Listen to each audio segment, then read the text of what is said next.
Back in my YouTube channel. आज हम पढ़ने वाले हैं ज़ेनॉन की ऑक्साइड्स के बारे में पढ़ेंगे, उनकी शेप एंड हाइब्रिडाइजेशन देखेंगे और लास्ट में वीडियो के एंड में हम देखने वाले हैं इसकी ऑक्साइड्स के कुछ क्वेश्चंस। ठीक है, तो स्टार्ट करते हैं इसको।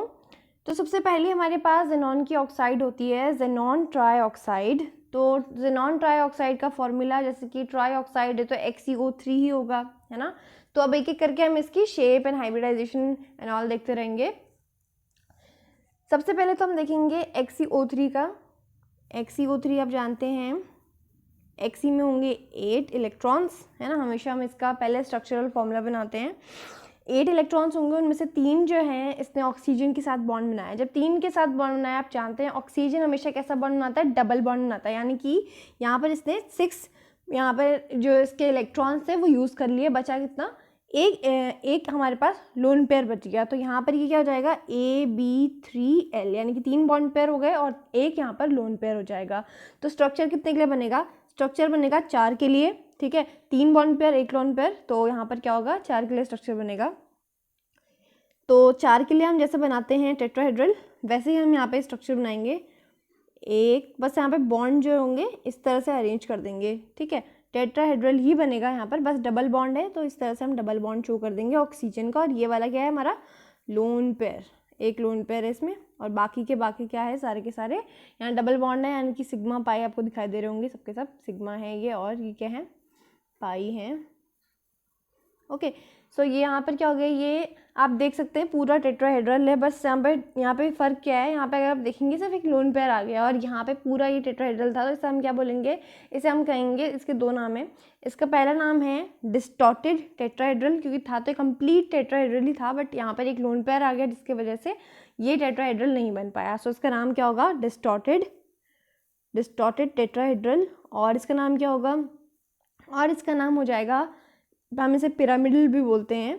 ठीक है, क्योंकि पिरामिडल भी आपको समझ में आ रहा होगा कि ये पिरामिडल भी है, और पिरामिडल, ओके, पिरामिडल। अब इसका आप मुझे बताइए इसकी हाइब्रिडाइजेशन क्या होगी, क्योंकि यहाँ पर आपके पास आपको समझ में आ गया होगा क्योंकि ये टेट्राहेड्रल है। इसमें यहाँ पर आपको दिखाई दे रहे होंगे कि B में 3 हैं और यहाँ पर लोन पेयर 1 है, यानी कि आपको 4 को फिल करना है SPD में। ठीक है, तो SPD में 4 को फिल करना है। इसका क्या मतलब हुआ, इसका मतलब हुआ sp3 इसकी हाइब्रिडाइजेशन होगी। ठीक है, sp3 होगी, क्योंकि टेट्राहेड्रल के लिए हमेशा बनती क्या है, sp3 ही बनती है।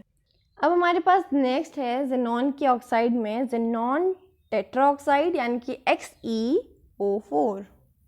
ठीक है, XeO4 है।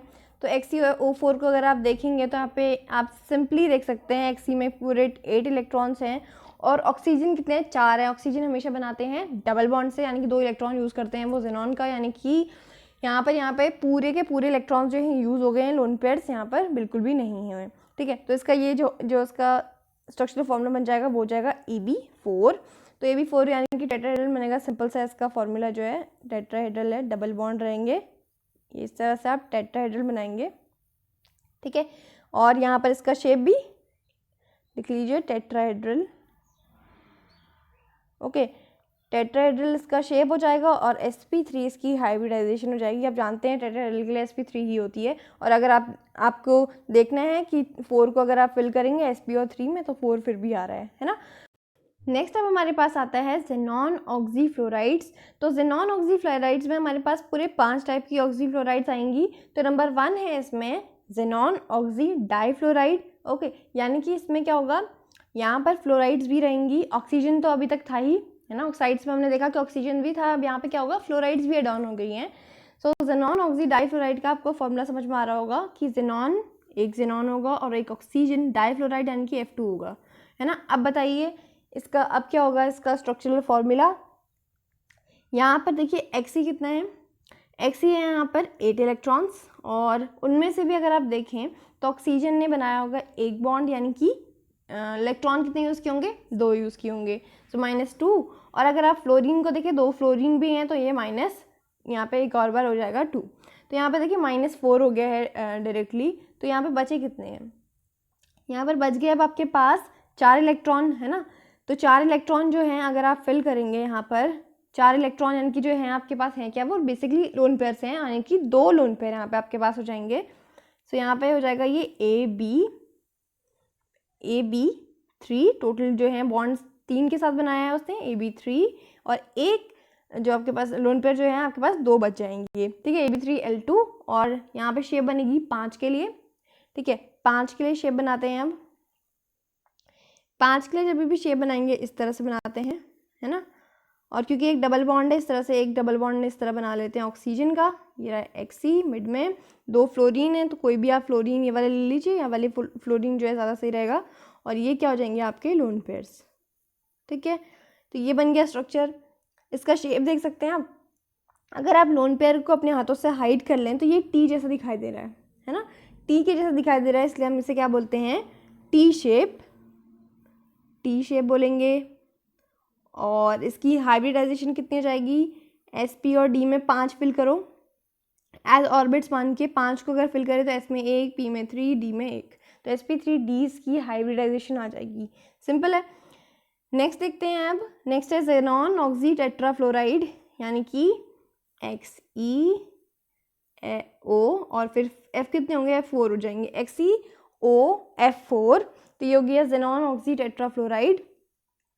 इसका क्या होगा देखिए, AB, अगर आप ध्यान से देखेंगे तो बस यहाँ पे ऑक्सीजन कितने होंगे, अब यहाँ पे 4, और ये पूरे कितने होंगे, 6 होंगे। बस एक ही क्या होगा, लोन पेयर यहाँ पे होगा, यानी कि 2 इलेक्ट्रॉन्स बच रहे हैं ज़ेनॉन के, तो AB5L1, ठीक है। AB5L जो होगा, यानी कि 5 बॉन्ड होंगे। 5 बॉन्ड में से देखिए 4 तो फ्लोरीन के साथ है और एक क्या है, ऑक्सीजन के साथ है। और लोन पेयर क्योंकि बच रहे हैं, लोन पेयर कितने बच गए आपके पास, एक लोन पेयर आपके पास बच गया। तो इसका स्ट्रक्चर बनाइए। 6 के लिए स्ट्रक्चर कैसा बनता है, इस तरह से कुछ बनता है, 1 2 3 4, एक प्लेन के ऊपर एक प्लेन के नीचे, ये बनता है 6 के लिए, राइट। और यहाँ पे बीच में ज़ेनॉन, एक ही ऑक्सीजन है तो आप कहीं भी बना लीजिए, ठीक है। यहाँ पर बना लेते हैं ऑक्सीजन, और एक क्योंकि लोन पेयर है तो इसे भी यहाँ बना लेते हैं। बचे हुए जो 4 हैं उन्हें अप्रोप्रिएट पोजीशन मिलनी चाहिए, तो ये चारों के लिए यहाँ पर हमने इसे बना दिया है एक ही प्लेन में, ठीक है। तो ये आपको दिखाई दे रहा होगा एक ही प्लेन में है, तो इसलिए इसका नाम क्या होता है, इसका नाम होता है स्क्वायर पिरामिडल। ये हमने पहले भी कर रखा है, स्क्वायर पिरामिडल। और स्क्वायर पिरामिडल है, और इसका वो बताइए आप मुझे जल्दी से, हाइब्रिडाइजेशन कितना हो जाएगा। 5 के लिए, 6 के लिए बनाना है हाइब्रिडाइजेशन, तो फिल करिए इसे, sp3d में कितने आएंगे, 2, यानी कि 5 यहाँ पर और एक यहाँ पे 6, इस तरह से हमने फिल कर दिए, है ना। तो sp3d2 हो गया इसका। नेक्स्ट है हमारे पास ज़ेनॉन डाईऑक्सी डाईफ्लोराइड, यानी कि 2 ऑक्सीजन है और 2 ही यहाँ पे क्या होंगे, फ्लोरीन होंगे, तो XeO2F2 जाएगा, है ना, डाईऑक्सी डाईफ्लोराइड। अगर आप देखेंगे यहाँ पे ज़ेनॉन में 8 इलेक्ट्रॉन्स होते हैं, उनमें से 2 यानी कि 4 इलेक्ट्रॉन्स जो हैं इसने यूज़ कर लिए ऑक्सीजन ने, बचे हुए 2 इलेक्ट्रॉन्स किसने यूज़ कर लिए हैं यहाँ पर, फ्लोरीन ने। तो 6 इलेक्ट्रॉन्स तो यहाँ यूज़ हो गए, तो बचे कितने, 8 - 6 करेंगे तो 2 बच गए इलेक्ट्रॉन्स, जो कि क्या है, यानी कि 1 लोन पेयर, ठीक है। एक लोन पेयर है, और बॉन्ड पेयर कितने हैं, 6, आपके पास 4 बॉन्ड पेयर्स हैं, ठीक है। यहाँ पर अगर आप लिखें AB4L, तो AB4L हो जाएगा इसका। अब AB4L के लिए हम कैसा स्ट्रक्चर बनाते हैं, 5 के लिए बनाएंगे। यहाँ पे 5 के लिए बनेगा ये, 5 के लिए आप बनाइए इसे, XE, 5 के लिए इस तरह से बनाइए आप, एक, कैसे भी बना सकते हैं, कोई फ़र्क नहीं पड़ता है, ठीक है। और इसको आप इस तरह से भी बना सकते थे, एक, जैसे आपको कन्वीनियंट लग रहा है वैसे आप बना लीजिए, इस तरह से भी बना सकते थे, ठीक है। और इस तरह से भी बनता है ये, इसलिए मैंने आपको इसी तरह से बताया है। यहाँ पर एक लोन पेयर है, यहाँ पर 2 फ्लोरीन को हम इस तरह से अरेंज कर लेंगे, और डबल बॉन्ड ऑक्सीजन को यहाँ पर हम ले आएंगे, ओके। तो ये देखिए, आपको इसका शेप अगर आप देखेंगे ना, इसको अगर आप हाइड कर लेंगे लोन पेयर को, तो आपको एक सीसॉ जैसा दिखाई दे रहा होगा, है ना। तो यहाँ पे इसका शेप क्या होता है, सीसॉ शेप। और इसकी हाइब्रिडाइजेशन क्योंकि 5 के लिए है, तो 5 के लिए होती है sp3d, ओके। इतनी तो आपको पता चल गया होगा, sp3d होगा। नेक्स्ट है ज़ेनॉन ट्राईऑक्सी डाईफ्लोराइड। ट्राईऑक्सी है यहाँ पे, यानी कि Xe, और बॉन्ड्स कितने हैं ऑक्सीजन के साथ, 3, और फ्लोरीन के साथ यहाँ पे 2 हैं, ठीक है। तो यहाँ पर बॉन्ड पेयर कितने हो गए, 5, यानी कि AB5 और कोई लोन पेयर है यहाँ पे? नहीं है, ठीक है, पूरा फिल हो रखा है। और अगर अब हम देखें इसका स्ट्रक्चर, तो 5 के लिए बनाना है, सिंपल सा स्ट्रक्चर बनाएंगे हम इसके लिए। तो जैसा आपको कन्वीनियंट लगे वैसा आप बना सकते हैं, ठीक है। ये इस तरह से भी बना सकते हैं और इस तरह से भी बना सकते हैं आप, ये वाला। ओके, तो ये दोनों ही जो हैं सही होंगे, राइट। तो ज़ेनॉन जो है यहाँ पे, एक हम ज़ेनॉन का डबल बॉन्ड इस तरह से बना देते हैं। दो जो आपके पास ज़ेनॉन के तीन ऑक्सीजन है, तो 3 को हम इस तरह से इस वाली पोजीशन में ले आएंगे, 2 फ्लोरीन को हम यहाँ ले आएंगे, ठीक है। ये फ्लोरीन यहाँ पे हम ले आएंगे और ये देखिए कुछ इस तरह से आपको दिखाई दे रहा होगा, पिरामिड जैसे, है ना। तो हम इसे क्या बोलते हैं? शेप को हम बोलते हैं ट्राइगोनल। ट्राइगोनल है और बाई पिरामिड्स के जैसे दिखाई देता है, एक ऊपर से एक नीचे से, है ना। तो ट्राइगोनल बाई पिरामिडल इसका शेप हो जाएगा, बाई पिरामिडल। और इसकी हाइब्रिडाइजेशन 5 के लिए sp3d, ठीक है। तो sp3d हो जाएगी। नेक्स्ट है ज़ेनॉन डाइऑक्सी टेट्राफ्लोराइड है यहाँ पे, तो यानी कि फ्लोरीन कम करते जा रहे हैं और ऑक्सीजन, फ्लोरीन बढ़ा दिया यहाँ पर हमने और ऑक्सीजन को कम कर दिया है। Xe डाई है तो O2 और टेट्रा है यानी कि F4, ठीक है। तो बॉन्ड पेयर्स कितने हो गए? बॉन्ड पेयर यहाँ पे हो गए आपके पास 6, है ना, AB6। और लोन पेयर बचा नहीं, क्योंकि 4 तो हमने ऑक्सीजन के साथ है और 4 यहाँ पर इसके साथ है, प्लस करेंगे तो 8 इलेक्ट्रॉन्स जो है इन दोनों ने मिलकर यूज़ कर लिए हैं, ठीक है। अब 6 के लिए हम बनाएंगे शेप, राइट। तो 6 के लिए कैसा बनता है? इस तरह से बनता है, प्लेन के ऊपर प्लेन के नीचे वाले बॉन्ड्स, बीच में ज़ेनॉन। और यहाँ पर हम 4, क्योंकि 4 फ्लोरीन है तो इस वाली पोजीशन में हमेशा एक प्लेन में एक एलिमेंट को रखेंगे, ज़्यादा से रहेगा। ऊपर प्लेन के ऊपर और प्लेन के नीचे क्या होंगे? ऑक्सीजन को रख लेंगे। ये आपको समझ में आ गया होगा शेप कैसा है इसका, ठीक है। तो ये प्लेन है और पूरे आपको दिखाई दे रहा होगा कि यहाँ पर क्या है, ऐसा शेप आए तो आपको हमेशा लिखना है ऑक्टाहेड्रल, है ना। तो ऑक्टाहेड्रल है ये। और यहाँ पर अगर हम देखें इसकी हाइब्रिडाइजेशन तो वो हो जाएगी sp3d2। तो अगर आप कैलकुलेट करेंगे तो 6 आ रहे होंगे आपके पास यहाँ पर, तो sp3d2 ये हो जाएगा। अब मैं आपको बोल रही थी कि मैं आपको कुछ क्वेश्चंस बताऊंगी, ठीक है। तो वही क्वेश्चंस अब देख लेते हैं। Why xenon forms compound with oxygen and fluoride only? सिर्फ ऑक्सीजन और फ्लोराइड्स के साथ ही क्यों ज़ेनॉन बॉन्ड बनाता है, ऐसा क्यों है, ठीक है। तो इसका रीज़न सिंपल सा है, जो आप जानते हैं फ्लोरीन और ऑक्सीजन जो होता है बहुत अच्छे ऑक्सीडाइजिंग एजेंट होते हैं। अब जो अच्छा ऑक्सीडाइजिंग एजेंट होगा वही तो क्या करेगा? ज़ेनॉन के इलेक्ट्रॉन्स को एक्साइट करेगा, है ना। जब भी, क्योंकि इलेक्ट्रॉन जब उसके एक्साइट होंगे तभी तो वो रिएक्शन कर पाएगा। तो वो ऐसे ही लोगों के साथ बॉन्ड बनाता है ज़ेनॉन, जिससे कि क्या हो जाए, उसके इलेक्ट्रॉन एक्साइट हों, है ना, और वो क्या कर सके? रिएक्शन कर सके। तो यहाँ पर क्योंकि फ्लोरीन और ऑक्सीजन जो है बहुत अच्छे पावरफुल ऑक्सीडाइजिंग एजेंट हैं और वो इलेक्ट्रॉन एक्साइट कर सकते हैं ज़ेनॉन का, इसलिए हम क्या बोलेंगे यहाँ पर? फ्लोरीन और ऑक्सीजन के रीज़न आप देख सकते हैं यहाँ पे, दिस इज बिकॉज फ्लोरीन और oxygen are very powerful oxidising agents and can excite electron of xenon under suitable conditions. तो सूटेबल कंडीशन में होता है, ऐसे ही नहीं होता है, ठीक है। तो कंडीशन में फ्लोरीन और ऑक्सीजन ही यहाँ पर एक्साइट करते हैं, तभी वो उन्हीं के साथ कंपाउंड बनाता है, ओके।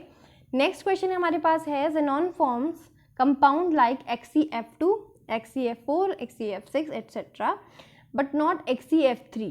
मतलब आप देख सकते हैं कि इवन बन रहे हैं, ऑड नहीं बन पा रहे हैं। XeF3, XeF5, Y? क्योंकि हमने पढ़ा हुआ है कि Xe के पास जब भी अगर हम देखें इसकी पॉजिटिव ऑक्सीडेशन स्टेट, तो पॉजिटिव ऑक्सीडेशन की स्टेट कैसी होगी? 2, 4, 6, 8 ही होती है ना।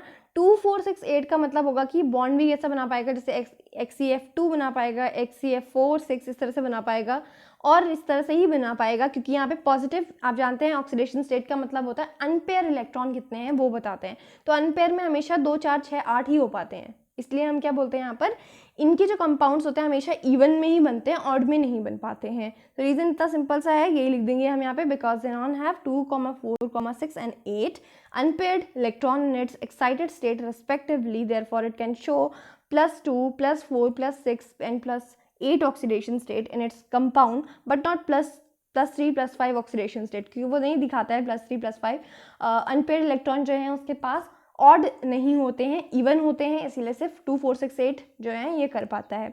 तो आज हमने इतना सारा पढ़ा, ठीक है। तो क्योंकि आज हमारा चैप्टर खत्म हो गया है, तो चैप्टर का एंडिंग है ये। तो आपको कोई भी डाउट है इस चैप्टर से रिलेटेड क्वेश्चंस आप पूछ सकते हैं, कमेंट पे आप मुझे पूछिए, ठीक है। अगर आपको और क्वेश्चन इसके प्रैक्टिस करने हैं तो आप मुझे कमेंट करके बताइए, मैं आपके लिए और क्वेश्चंस इसमें डाल दूंगी प्रैक्टिस करने के लिए, राइट। तो मिलेंगे अगली वीडियो में विद नेक्स्ट चैप्टर।